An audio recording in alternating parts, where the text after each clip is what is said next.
And it's a wonderful feeling when you don't really have to be dependent on an outside person, but to know that you have within you tremendous abilities to make positive changes in your life.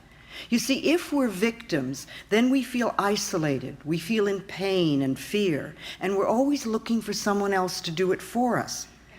But now we're taking, as I said, responsibility for our own lives, and we're beginning to understand how we can contribute to the experiences that we have and how we can change those experiences if we don't really care for them.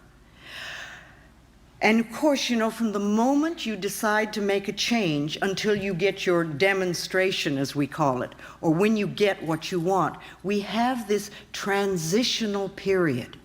And that's when we're moving between the old order and the new order. It's a time of releasing old beliefs and old habits, and of learning and practicing and then living the things that we're working on.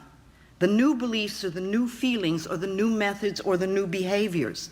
And while you're getting those in place so that they are a natural part of your life, you're going to have a lot of vacillating in that period between the old and the new. And you go back and forth between what was and what you would like to be or what you would like to have.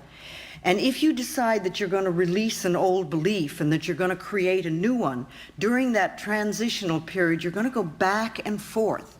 And this is a time when we often get very angry at ourselves because it's like, well, I know all about the new, why aren't I doing it? I must not be good enough, or I must be a bad person.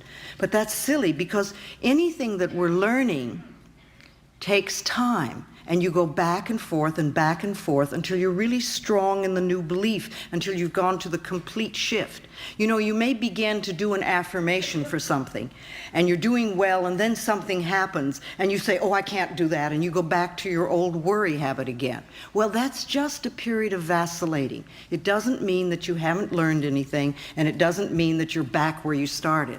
It's just part of that back and forth thing. You're not settled in your new habit yet. And that takes a little time and a little practice and a little patience. And you want to be patient with yourself. Be patient with yourself. You know, you want to build yourself up instead of beating yourself up. There's a tremendously different image if you just think of it. Do your thoughts build you up, or do they beat you up? When you beat yourself up, you know, that's not being very loving to yourself. Sometimes we don't need to make outward changes so much as to go within and just sort of take what we already do and alter it just a little bit. Somebody was saying to me tonight that they were thinking about a new apartment and they were worrying that there wouldn't be enough money.